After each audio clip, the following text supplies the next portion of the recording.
Genèse chapitre 1, le verset 3, nous lisons. Et Dieu dit que la lumière soit, et la lumière fut. Acclamons la parole de Dieu. Nous pouvons prendre place.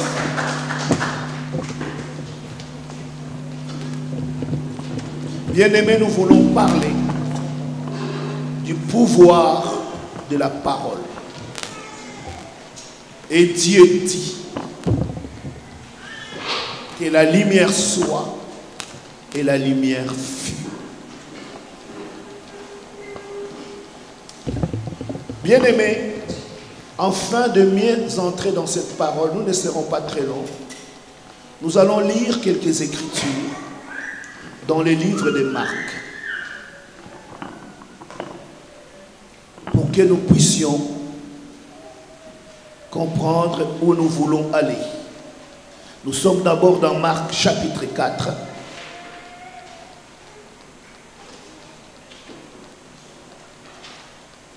Marc chapitre 4.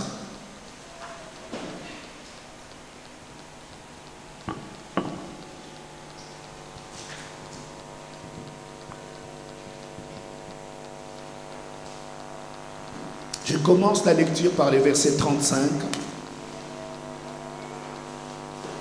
Voici ce que dit la parole de Dieu. C'est le même jour, sur le soir, Jésus leur dit, passons à l'autre bord. Après avoir envoyé la foule, ils les amenèrent dans la barque où ils se trouvaient. Il y avait aussi d'autres barques avec lui. Il s'éleva un grand tourbillon et les flots se jetaient dans la barque au point qu'elle se remplissait déjà. Et lui, il dormait à la poupe sur le coussin. Ils les réveillèrent et lui dirent, Maître, ne t'inquiètes-tu pas de ce que nous périssons? S'étant réveillé, il menaça le vent et dit à la mer, silence, tais-toi. Et le vent cessa. Et il y eut un grand calme. Alléluia. Bien-aimés, nous comprenons tout simplement ce qu'on est en train de nous dire. Il est dans la barque. Les tourbillons s'élèvent, les flots s'élèvent, les vagues partout. L'embarcation où ils étaient commence à être remplie d'eau. Mais lui, il dormait. Alléluia. Lui, il dormait. Il le réveilla pour lui dire, Maître, nous périssons. La parole de Dieu dit, il s'éleva. Parle. Alléluia. Bien-aimés, j'aimerais que nous puissions comprendre. S'étant réveillé, il menaça le vent et dit à la mer, silence, tais-toi, et le vent cessa. Bien-aimés, nous allons encore aller, puis c'est un voyage que nous sommes en train de faire dans les livres de Marc. Nous avançons vers le chapitre 11.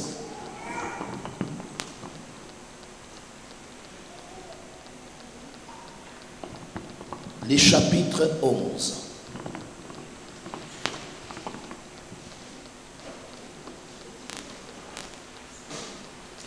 Nous commençons la lecture par le verset 12. Marc 11 à partir du verset 12. Le lendemain, après qu'ils firent sortis de Béthanie, Jésus eut faim. En percevant de loin un figuier qui avait des feuilles, il allait voir s'il trouverait quelque chose. Et s'en étant approché, il ne trouva que de feuilles, car ce n'était pas la saison des figues. Prenant alors la parole, il dit, que jamais personne ne mange de ton fruit. Et ses disciples l'entendirent. Alléluia. Bien-aimé, ce n'est pas encore la fin. Nous allons directement au verset 20. Le matin, en passant, les disciples vinrent les figuiers séchés jusqu'aux racines. Pierre, se rappelant de ce qui s'était passé, dit à Jésus, « Rabbi, regarde, les figuiers que tu as maudits a séché. » Jésus prit la parole et leur dit, « Ayez foi en Dieu. Je vous l'ai dit en vérité. Si quelqu'un dit à cette montagne, ôte-toi de là, jette-toi dans la mer, s'il ne doute point en son cœur, mais croit que ce qu'il dit arrive, il les verra s'accomplir. » Alléluia. Bien-aimé, regarde ces deux textes que nous venons de lire. De l'autre côté, il y a la mer. De l'autre côté, il y a les figuiers. Si j'ai pris ces deux textes, c'est pour nous montrer, bien-aimés dans les Seigneurs, comme nous l'avons lu au commencement, dans Genèse 1 et 3, que Dieu dit que la lumière soit et la lumière fut. Alléluia. Toute création, toutes les choses qui existent sur cette terre a des oreilles. Alléluia. Bien-aimé, je répète, peut-être que vous n'avez pas compris. J'ai dit toutes les choses qui est sur cette terre a des oreilles. Cette chose a une mémoire. Alléluia. Bien-aimé, vous savez, c'est là où nous comprenions que la terre a pour origine la parole. Alléluia. Dieu a dit et la chose s'est accomplie. C'est là où, bien-aimé dans le Seigneur, j'aimerais que nous puissions tous comprendre. C'est pourquoi on est en train de dire à l'église que nous sommes que si nous avons la foi, si nous avons la... Cela veut dire quoi? C'est-à-dire que si nous croyons à la parole, alléluia, si nous avons la foi, c'est-à-dire que si nous croyons à la parole, la Bible dit, si tu dis à cette montagne, ôte-toi de là et jette-toi à la mer, la parole de Dieu dit que la montagne se quittera. Alléluia. C'est pour que nous puissions comprendre le pouvoir qu'a la langue, les paroles de ta bouche. Bien-aimés, il y a de nombreuses personnes aujourd'hui qui ne comprennent pas l'importance de leur bouche. Ils croient que la bouche nous a été donnée pour manger et boire. Alléluia. Mais bien-aimé, ta bouche t'a été donnée parce que c'est avec elle que tu vas conduire ta vie. Ta bouche, c'est pour tracer les sillons de ta vie. Voilà, bien-aimé dans le Seigneur. C'est là où j'aimerais que nous puissions, bien-aimés, bien saisir la parole de Dieu. Comme nous disons ceci, bien-aimés, l'importance de la parole. Vous savez, dans les Écritures, Proverbe 28, 18, le verset 21 dit, la mort et la vie sont au pouvoir de la langue. Quiconque l'aime en mangera les fruits. Bien-aimés dans le Seigneur, c'est là où nous devons comprendre que, je disais, Proverbe 18, le verset 21. Bien-aimé, c'est-à-dire avec ta bouche, tu peux amener à ce que ta vie devienne une réelle source de bénédiction. Comme avec ta vie, tu peux te maudire et arrêter tout avancement dans ta vie. Vous savez, bien-aimé dans le Seigneur, nous avons pris ou nous avons été, comment je pourrais dire cela? C'est-à-dire l'environnement dans lequel nous avons grandi a fait que cet environnement nous a façonnés. Et dans cet environnement, nous avons acquis des automatismes qui ne sont pas de Dieu. Alléluia. Quand un Africain, je m'excuse de dire de cette manière-là, va voir que quelque chose ne marche pas dans la vie, il ne se pose pas la question de savoir comment je peux faire pour l'améliorer. Mais au contraire, il commence à désigner les autres. Tu vois, depuis la dernière fois que j'étais avec grand-mère, quand il m'avait demandé de l'eau, je ne lui ai pas donné. Et je suis sûr que c'est à cause d'elle que je suis en train de souffrir.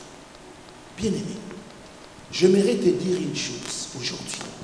Tu es un enfant de Dieu. Alléluia. Tu n'es plus un enfant du monde.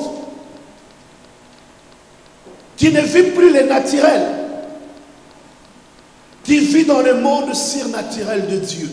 C'est pourquoi le psaume 82 te dit que vous êtes de Dieu. Alléluia. Quand on va dans 1 Jean 4, il va dire, vous petits enfants, vous êtes de Dieu. Pourquoi? Parce que celui qui habite en vous est plus grand que celui qui est dans le monde. Et nous voyons que Dieu, qu'est-ce qu'il a fait?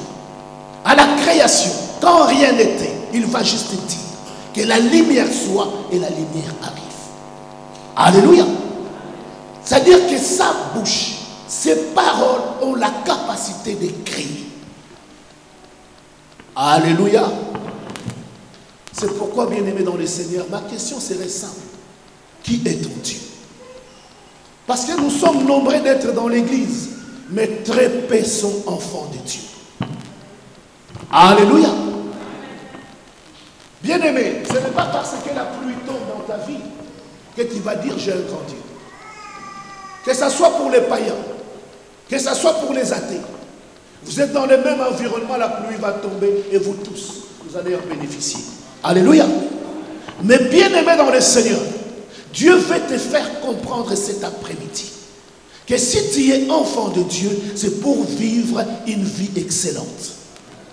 Si tu es enfant de Dieu, c'est pour que tu puisses maintenant comprendre qu'il est en toi. Bien-aimé, vous savez, nous qui l'avons reçu, la Bible dit, ce n'est plus nous qui vivons. Pourquoi? Parce que Christ habite en nous. Et c'est lui qui fait les œuvres. Alléluia.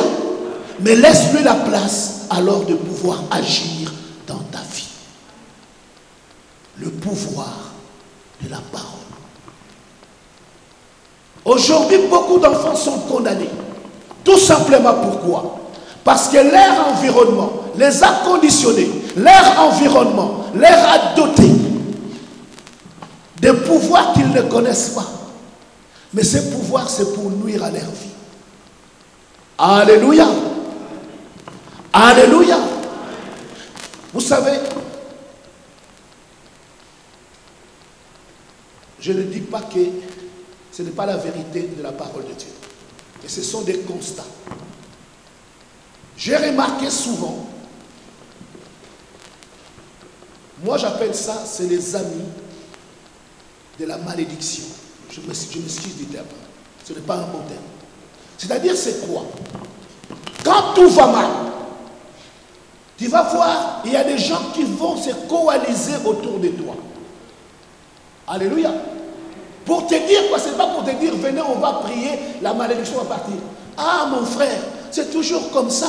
Ah, mon frère, tu sais, moi aussi, ma tante a souffert comme ça. Ça dit, c'est pour te dire, continue à souffrir. Alléluia. Non, bien-aimé dans le Seigneur. Quand il y a de telles personnes qui arrivent, c'est pourquoi, bien-aimé, ne sortez pas de vos bouches des paroles qui vous condamnent. Alléluia. Quand dans ta vie, des choses ne vont pas, ce n'est pas de la peine de crier cela partout dans le monde. Parce qu'il y a des gens qui vont en profiter pour dire, ah, ma soeur, mon frère, tu sais, la situation que je vis, moi aussi je l'ai vécu. Hein. Ah, ma femme pour l'instant est en train de la vivre. Mais non, bien-aimé, ce n'est pas ça. Alléluia. C'est de dire aux enfants de Dieu, mon frère, ma soeur, Voilà la situation que tu as une bouche. Proclame, déclare, afin que la situation change. Alléluia. Nous avons cette autorité, nous avons ce pouvoir. Si Jésus, dans la barque, a parlé à la tempête, a parlé à la mer pour lui dire tais-toi, et le vent et la mer ont entendu la voix et se sont tus. Alléluia. Il passe devant un figuier, un arbre. Il cherche quoi manger, il n'en trouve pas. Il ne se pose même pas la question, est-ce que c'est la saison? Non. Il dit seulement à l'arbre, plus jamais personne ne mangera de ton fruit. Il est parti. Il revient, l'arbre a séché. C'est là où je te dis, bien aimé, tout ce qui est sur cette terre a des oreilles. Alléluia. Comme ton corps a des oreilles, de la même manière, ce qui nous environne, que ce soit cette Bible, que ce soit ces lunettes, que ce soit ce téléphone, ils ont tous des oreilles. Donc tu peux les commander. Alléluia. Tu commandes et ils obéissent. Vous savez, c'est Jésus qui va le dire. Il va dire ceci. Qu'il s'est retrouvé au milieu des siens. Et les gens voyaient que rien ne s'est passé. Pourquoi? Parce que tout simplement, il les connaissait comme l'enfant du charpentier. Alléluia. Il les connaissait comme le fils de Marie. Bien-aimé dans le Seigneur. C'est là où nous disons dans Marc 11 que nous, enfants de Dieu, nous devons avoir la foi. La foi, bien-aimé dans le Seigneur, comprenez l'explication de la foi. La foi, c'est une ferme assurance des choses qu'on espère. Une démonstration de celles qu'on ne voit pas. La chose est invisible, mais toi, dans ton esprit, tu la visualises. Tu vois la chose et tu l'appelles à l'existence et la chose vient. Alléluia. Bien aimé, je parle souvent dans mes exemples de Agar. Tu sais, je disais toujours que Agar, quand ils ont été chassés de la maison d'Abraham avec son fils, ils se sont retrouvés dans le désert où il n'y avait rien. Bien aimé, réellement, le désert, il n'y a rien. Alléluia. Mais la parole de Dieu dit que quand le fils s'est mis à prier, alléluia. Parce que la prière, c'est quoi? C'est entrer en contact avec Dieu. Alléluia. C'est une déclaration que tu fais. Et quand tu déclares, les choses viennent. Alléluia. Ce lieu qui était désert s'est automatiquement changé. Il y avait même de l'eau qu'il recherchait était là. Alléluia. Alors ma question serait, que recherches-tu? Alléluia.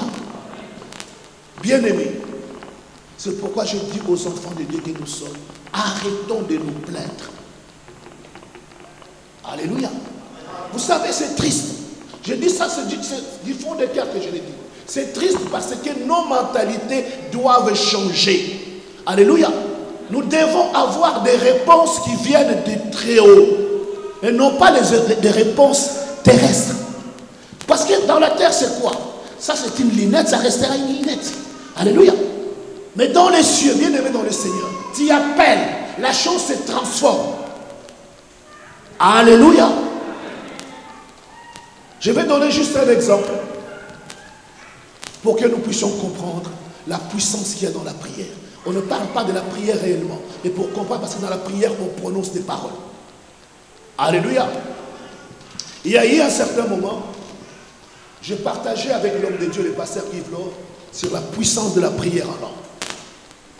Ça a été très long. Alléluia. Il croyait à la prière en langue. Mais la manière dont moi j'utilise la langue, il trouvait que j'étais un peu extrémiste. Alléluia. Jusqu'à ce qu'il fasse l'expérience et qu'il comprenne. Et maintenant, c'est lui qui est en train de me dire, oui, pasteur Théo, la prière en langue est réellement puissante. Alléluia.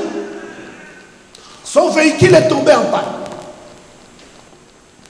Bon, pour ne pas la jeter, il dit, bon, un jour, peut-être j'aurai besoin de pièces, et ainsi de suite. Donc, de temps en temps, pour s'isoler, il allait dans la voiture pour prier. Alléluia. Le pasteur, puisqu'on vous connaissez, je cite son nom, le pasteur Igo en même temps lui a envoyé un SMS. Jude, chapitre 1, le verset 20. Pour lui dire, bien-aimé, nous devons vraiment prier en esprit. Parce que le monde où nous sommes, c'est un monde compliqué. Et nous devons déraciner, déboussoler, chasser les ténèbres qui nous environnent. Il a pris le message, il me l'a posté. J'ai dit, j'ai dit le message, c'est bien. Il dit, en plus, c'est suivi d'une prière en langue. Alors je lui donne un conseil. Je dis, vous savez, moi souvent quand je prie, quand je suis seul, je mets parfois des audios des personnes qui prient, mais des personnes que je connaisse. Si je connais la personne, je suis en train de prier, je peux mettre l'audio ou de la prédication ou de la prière de quelqu'un. Il a regardé dans Google, il a trouvé une dame qui prie en esprit. Alors chaque fois qu'il entrait dans le truc, il mettait cette femme et lui-même priait. Alléluia. La voiture s'est arrêtée, il faisait, je ne connais pas, je dis à peu près 1 ou 2 mois, pendant l'hiver. Une voiture qui a fait 2 mois pendant l'hiver, normalement, même si elle est en bonne santé, je ne dis pas de la voiture. Alléluia. Comme c'est une vieille voiture, la batterie arrête de fonctionner parce qu'il n'a pas été alimenté. Il décharge. Déjà, lui, il a eu des problèmes parce que la batterie ne démarrait plus. Alléluia. Donc, on l'a amené en poussant jusqu'à la maison. Ces jours-là, sans qu'il sache pourquoi, pendant qu'il priait, comme il avait la clé, il met la clé sur le contact et démarre la voiture. La voiture démarre. Alléluia. Ça peut sembler simple. Mais bien aimé, une vieille voiture qui est tombée en panne à cause de la batterie, qui 2 mois après a été rechargée par qui? Alléluia. Mon frère, ma soeur, c'est pour nous expliquer tout simplement que nous vivons dans le monde de la parole. La parole est une véritable puissance de Dieu.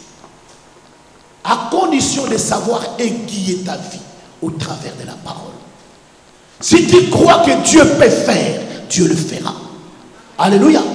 Mais si tu mets des bâtons et dis oui, Jean aussi avait vécu cela, il en est mort, il n'y a pas de problème.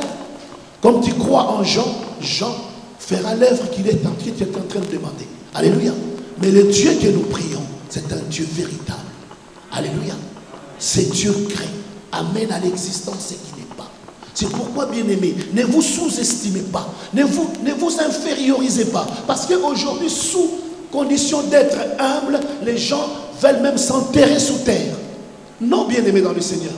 On te demande d'être humble dans les actes, dans la parole. On te demande d'être humble dans tes relations avec les autres. On ne te demande pas d'être humble quand il faut savoir prier. Alléluia. Aussi longtemps que vous ne changerez pas votre mentalité, les paroles que vous prononcerez n'auront pas d'impact. Parce que tu ne crois pas en cela. Et surtout, je suis en train de parler à toute la communauté que nous sommes. Vous savez, à un certain moment au Congo, il y avait un drapeau. Ce drapeau, il tenait un flambeau. Et sans que les gens sachent, toute la communauté aujourd'hui tient les flambeaux. C'est-à-dire, je vais expliquer une chose simple. J'ai 10 euros. Mon frère a besoin de 10 euros. Je ne lui donnerai pas. Parce que je suis en train de me dire, si je lui donne, il me restera combien? Oui, c'est vrai. Comme tu penses que ça ne donne pas. Alléluia. Parce que tu n'auras plus rien. Mais il y a des gens qui croient que quand il n'y en a plus, il y en a encore. Parce que pourquoi? Parce qu'il y a un Dieu derrière. Moi, souvent, quand je prie, si quelqu'un m'écoutait, il va dire, mais il est en train de...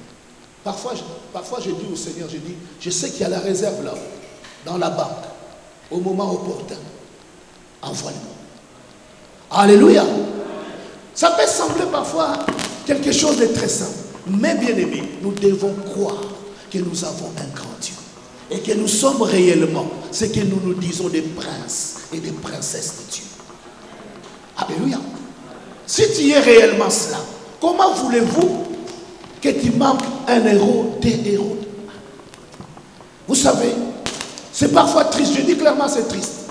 Mais la situation comme nous la vivons maintenant, bien aimé, elle n'attend que toi pour la débloquer. Change ton langage. Change ta manière d'être. Vous savez, j'aime la culture américaine. Un Américain, même s'il sera battu, interview-le qui va entendre. Il va te dire, je suis venu là pour avoir l'or olympique.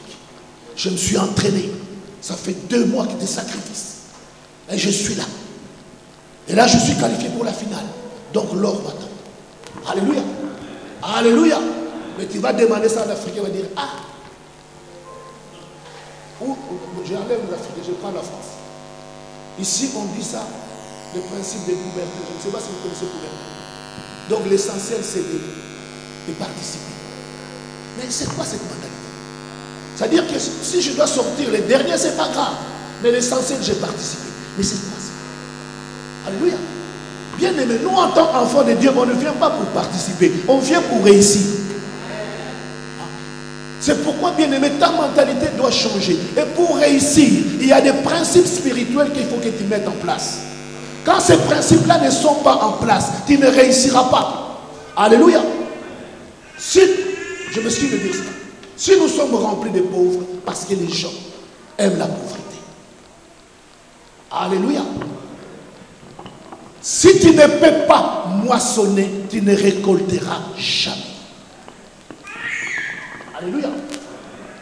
Tu as chez toi un petit bocal où il y a des arachides. Si tu dis, si je vais les semer, sûrement les oiseaux vont me voir quand je vais mettre, même si je mets de la terre, ils viendront déterrer et manger. Donc je les garde pour moi. Garde-les pour toi, mais ils ne produiront pas. Alléluia. Ils ne produiront pas. Mais si tu veux avoir une récolte, il faut la semer. C'est là où les enfants de Dieu aujourd'hui restent bloqués. Quand il va leur dire, ah, tu vois, je t'avais dit, là-bas, ils ne demandent que l'argent. D'accord, on ne demande pas l'argent, mais nous allons tous devenir des pauvres. Alléluia. Et c'est ce que nous voulons. Juste pour un problème d'argent. Ah, nous savons, on a il ne faut pas aller là-bas. Ils demandent l'argent.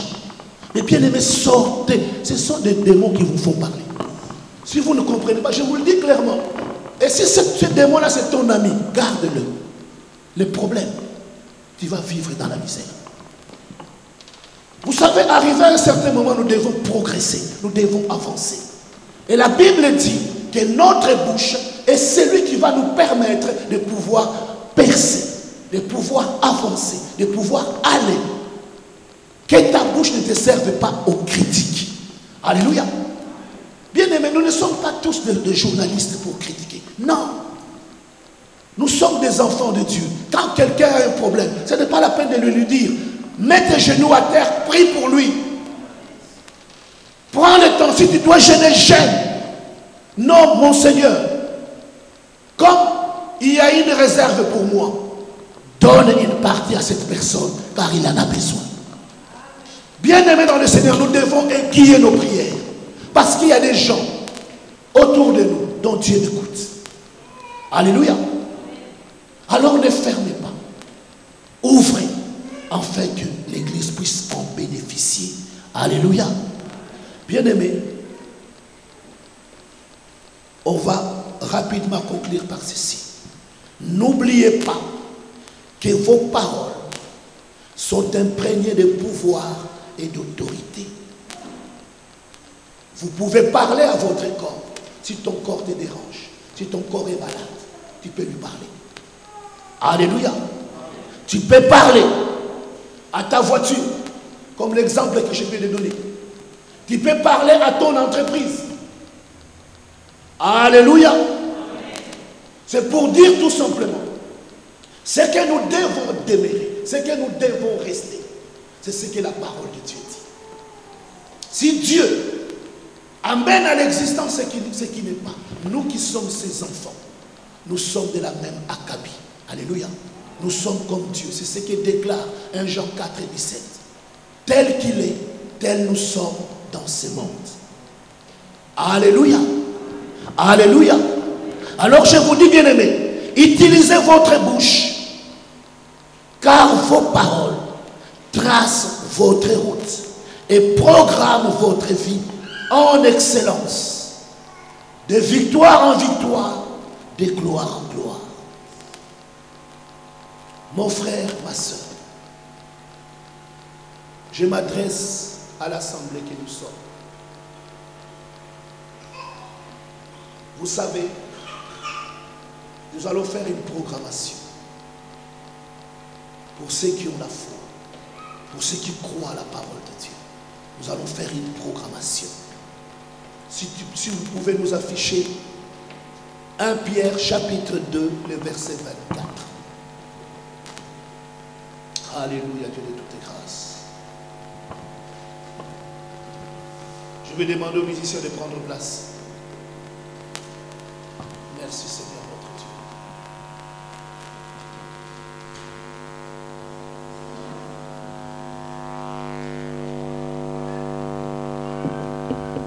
Alléluia.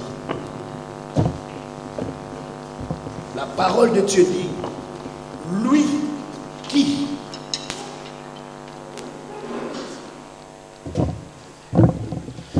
qui a porté lui-même nos péchés en son corps. Lui qui a porté nos péchés en son corps sur les bois, afin qu'étant morts au péché, nous vivions pour la justice, par le meurtrissure duquel nous avons été guéris. Alléluia. Amen. Bien-aimés, je vais partager cette vérité avec l'Église. Vous savez, il y a des choses dont le Seigneur parfois nous révèle parce que tout simplement il veut nous parler. Il était arrivé à un moment, je sentais dans mon corps qu'il y a quelque chose qui n'allait pas. Il n'y a pas très longtemps. Je sentais qu'il y a quelque chose qui n'est pas mal. Alors je me suis souvenu. J'ai dit, qu'est-ce que la parole de Dieu déclare? J'ai commencé à déclarer la parole de Dieu à mon corps. Alléluia. Amen. Je suis allé, j'ai fait une analyse. Les résultats étaient mauvais. Le médecin me pose la question pourquoi. Je dis, malheureusement, ces derniers temps, j'étais négligent pour ceci, pour cela. Il me reconvoque dans 2 semaines, dans une semaine. Je repasse les résultats. Les résultats sont devenus corrects. Amen. C'est là où, bien aimé, ce que tu prononces, ce que tu déclares, c'est ce que ton corps reçoit. Amen. Alléluia. Parce que tu es mal, tu peux te dire que tu es malade, ça c'est ton problème. Mais par contre, tu peux changer de langage et dire à ce corps, tu vas écouter la parole de Dieu. Yes. Tu parles à ton corps, tu lui dis, écoutez, là tu as trop joué, mais maintenant tu vas écouter la voix de mon Seigneur. La parole de Dieu dit, c'est ce que tu vas faire. Alléluia. Même si tu es en train d'agoniser, comprenez ce que je suis en train de dire. Vous savez, nombreuses maladies viennent parce que nous les acceptons. Tu vas voir les médecins, en plus c'est les catalyseurs. Il va te dire, ah oui, effectivement ça va mal. Ah, qu'est-ce que je vous disais? Que je suis malade. Qui t'a dit ça? Alléluia. Qu'il disait à qui? Ne confesse pas ce qui est mal. Alléluia. Amen. Pourquoi? Parce que nous avons une promesse. À la croix, Jésus a dit.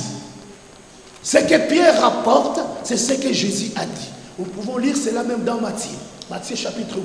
Il dit exactement la même chose.